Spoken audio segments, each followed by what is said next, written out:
Dobar dan. Ova sledeća pesmica nije pesmica, već je igra.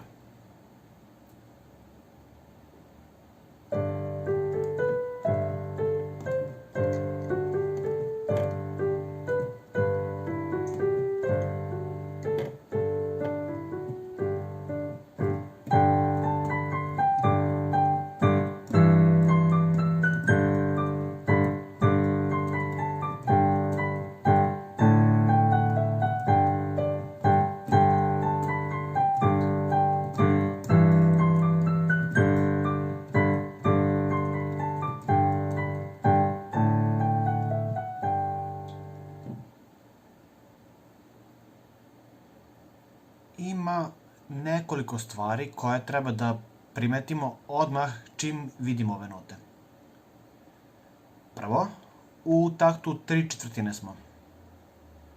Drugo, leva ruka skoro sve vreme drvi isto, dok desna svira melodiju.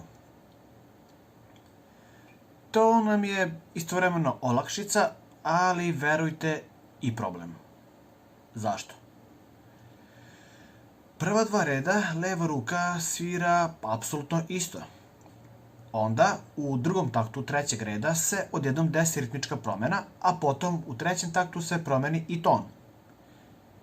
Čak i ako ste od početka spremni na to, dok stignete do tog mesta, iznenadit ćete se.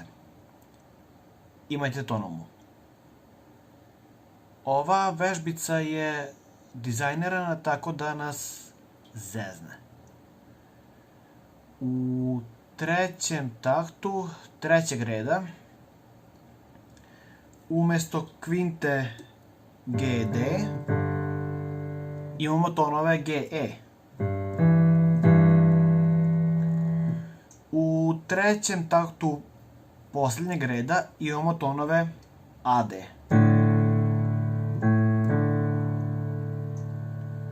To je čista kvarta inače.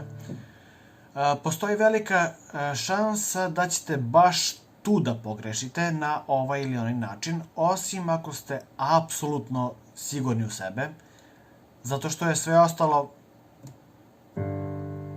GD sa malim ritmičkim oscilacijama. Mada pazite i na te ritmičke promene. Pošto imamo na početku reda povisilicu fis, mislim da nam je ovo dovoljno dokaza, pored onih silnih GD-ova, da smo u G-duru. Poslednji takt je GD i G, a u prvom taktu imamo toniku G-dura u desnoj ruci, to je tonove D, G i H, dok nam leva svira GD. Tu stvarno nema dalje. Zapucani smo u taj G-dur ko rupe na našim putevima. Ono što treba da primetimo jeste da imamo znak za ponavljanje od trećeg reda, te prima i sekunda voltu na kraju. To bi sad već trebalo da znate šta znači. S druge strane, iznad trećeg i četvrtog reda imamo ispisanu neku osmicu sa isprekidanom linijom. To nam je znak za oktavu više ili niže, u zavisnosti od toga da li se nalazi iznad ili ispod sistema. U ovom slučaju to je znak za oktavu više, što znači da zadatu melodiju treba da sviramo za oktavu više. To važi samo za desnu ruku jer je znak samo iznad gornjeg sistema. Znači nam u suštini tu piše ton G1, to je slide melodiju sviratu, i tako dalje, jel? Ali pošto imamo taj znak za oktavu više, nećemo krenuti odavde, već krećemo za oktavu više. Isto G, samo što nije G1, nego je G2.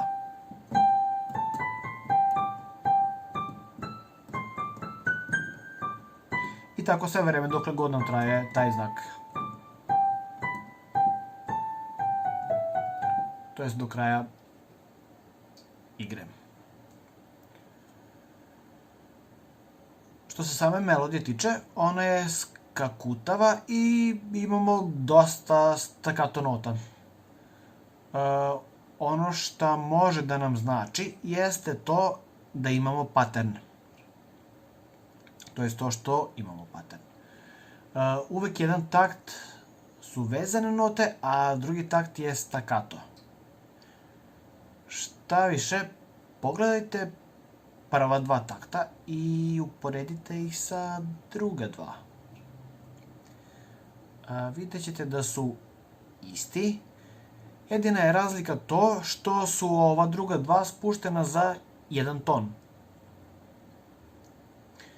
Peti i šesti takt su takođe komplet za jedan ton niži od prethodna dva.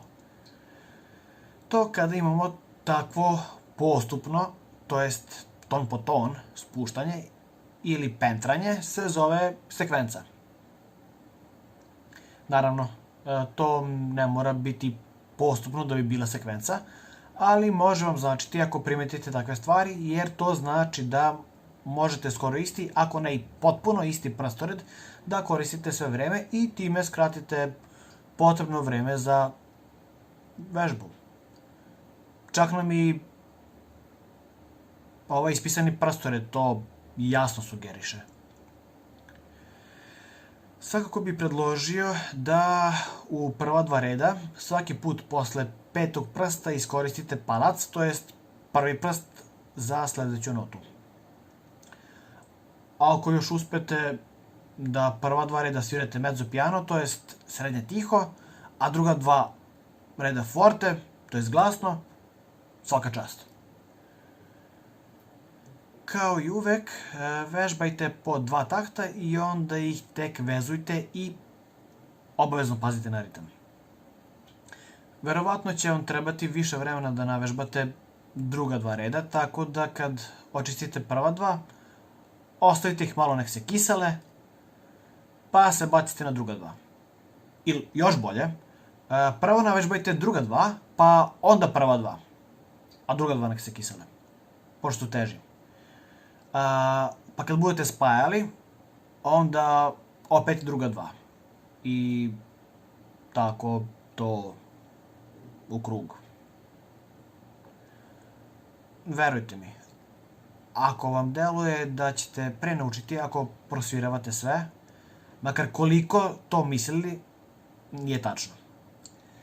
Velika je razlika između prosviravanja i vežbe, a uvek treba prvo navežbati jer prosviravanjem nećete skoro ništa postići. Eto, toliko za sad.